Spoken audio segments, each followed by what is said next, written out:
Fala aí, eu sou o Marcelo do Responde Aí e agora vamos bater um papo sobre modelos atômicos, beleza?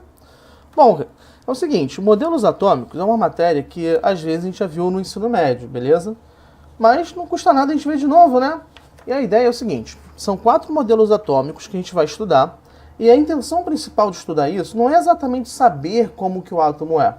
Se a intenção fosse saber como que o átomo é, a gente deveria aqui direto no modelo de Bohr, explicaria como que é o modelo aceito do átomo de hoje em dia.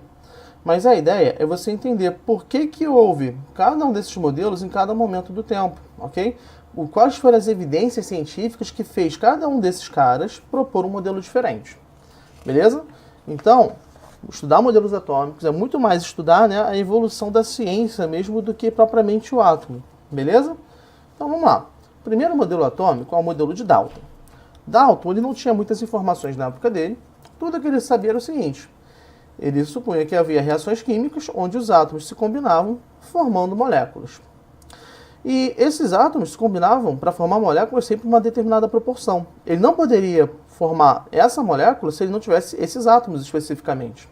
Então ele já sabia, né, para o modelo dele, os átomos teriam que ser diferentes entre si. Então ele supunha que no modelo dele os átomos eram maciços, esféricos e indivisíveis. E que havia diferenças entre os átomos, e essas diferenças, cada átomo teria uma massa diferente. Beleza? Bom, eu não vou botar isso aí no slide, porque isso aí propriamente está errado. Mas a gente vê isso depois, como é que a gente diferencia um átomo do outro, beleza? Então vamos lá. O próximo modelo atômico que veio, ele vem, né, contradizendo o que o de Dalton dizia. E esse modelo é o modelo de Thomson. O Thomson, ele descobriu uma nova coisa, certo? Que ele estudou o tubo de raios catódicos, que era uma experiência onde ele colocava numa ampola de vidro, certo? Uma ampolinha de vidro, um gás, e ele colocava submetido a um campo elétrico bem intenso. Bom, naturalmente a gente imagina que um gás não produz corrente elétrica. Bom, você deve ter visto, né, que tem uma tomada perto de você e você não está tomando choque. Então a corrente elétrica não sai da tomada até você porque o gás que está entre você e a tomada não conduz. Então ele imaginava o seguinte, que, bom, em momento algum, independente do valor dessas diferenças de potencial, dessa voltagem aqui, isso nunca ia acontecer nada. Mas aconteceu que em um dado momento houve a condução, houve a formação do que ele chamava de raios catódicos, que eram os elétrons se movendo aqui dentro. Ou seja, Thomson acabou, por meio desse experimento do tubo de raios catódicos, descobrindo uma subpartícula atômica, que seria o elétron. Então o modelo de Thomson ele considerava o seguinte, o átomo agora tem elétrons e tem prótons. Bom, ele só descobriu o elétron. O próton ele propôs, porque se havia uma partícula negativa, tinha que haver uma partícula positiva, né, para que o átomo fosse neutro. E aí ele falava, o meu átomo é maciço e nele tem elétrons e prótons, né, sendo que os elétrons podem ser retirados e transferidos. Então o modelo dele ficou conhecido como o modelo do pudim de passas.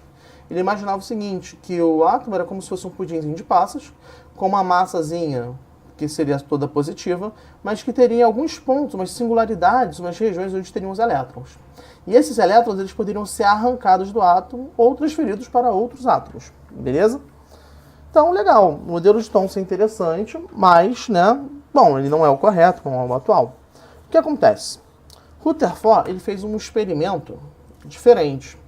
O experimento de Rutherford é o seguinte, ele tinha aqui uma caixinha de chumbo, tá? E dentro dela tinha um elemento radioativo, ok?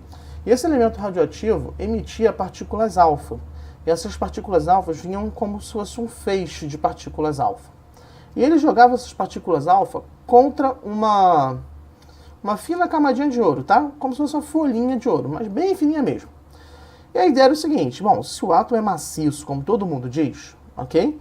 Os átomos que estão aqui na folhinha de ouro, eles vão funcionar como se fosse uma espécie de barreira. Então, como seria isso? É como se os átomos fossem funcionar como uma espécie de barreira. Isso é aquilo que ele previa que fosse acontecer. Era a expectativa dele. E aí, esses átomos aqui, eles vão impedir a passagem desse feixe de partículas radioativas. Beleza? E aí, o que aconteceu foi que, no experimento, na hora que ele fez o experimento mesmo, cara, o feixe passou quase que todo. Ele observou que uma parcelinha muito pequena era refletida na direção, né, a não passar pela lâmina de ouro, e alguns até passavam com algum desvio, mas o grosso mesmo, a maioria, passava adiante como se não tivesse nada. E aí, bom, ele propôs o seguinte, ele viu que o átomo não podia ser maciço, né? Porque se fosse maciço, ele iria bloquear. Então, ele propôs um modelo planetário, certo? Onde ele teria agora um núcleo, que é onde tem a massa do átomo, e a eletrosfera. Então, esse modelo planetário, ele era assim, ele considerava que os elétrons ficavam numa região externa e que tinha um núcleo central onde ficavam os prótons. Beleza? E o que acontece? Esse modelo, ele já começa meio furado, porque olha só, ele não conseguia explicar por que tinha uma carga positiva no centro e uma carga negativa aqui periférica, elas estando próximas, elas deveriam se atrair. Então não tinha uma explicação do porquê que o elétron estaria fora do núcleo se há essa atração entre essas cargas. E aí, bom, Rutherford não conseguia explicar isso, mas os dados que ele tinha indicavam que ficaria fora e ele falava, galera, trabalha aí, vê aí se alguém consegue explicar, eu só sei que é assim, por que é eu não sei. Bom, mais adiante veio o modelo de Bohr, né, que ele, bom, veio para complementar aquilo que o Rutherford já tinha visto. Ele percebeu o seguinte, nos seus estudos ele propunha que o elétron ele não estaria paradão em volta do núcleo. Esse elétron ele teria uma velocidade. E o que acontece? Essa velocidade que o elétron tem, ela faz com que haja uma força centrífuga, ok? Então, como assim uma força centrífuga? Você provavelmente já fez o que a gente chama de marimba. Não sei se onde você está assistindo tem esse nome. Você pega uma cordinha e amarra uma pedra na ponta. Se você ficar rodando essa pedra na ponta, você vai ver que essa pedra vai ter a tendência, né, de ir para longe. E é como se fosse isso aqui, olha. É como se tivesse uma força, é uma força que está unindo o próton, que é positivo aqui do núcleo, com o elétron, que é negativo aqui na eletrosfera. E essa forçazinha, vamos tracejar aqui para a gente ter uma ideia de que essa força, por mais que seja invisível, ela está aqui agindo. Opa, ok?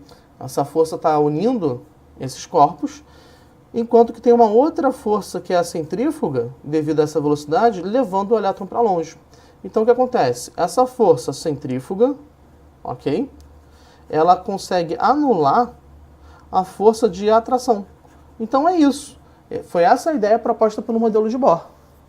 Então, essa evidência que ele trouxe, então, trazia o seguinte, que os elétrons eles estariam em diferentes camadas eletrônicas e em cada camada há uma diferente combinação, né, de par de força de atração e força centrífuga. E em cada uma dessas camadas tem um diferente nível de energia, mas o elétron ele poderia transitar entre essas camadas, ele poderia mudar de camada em determinadas condições. Beleza? É isso aí. Esse vídeo te ajudou? Responde aí.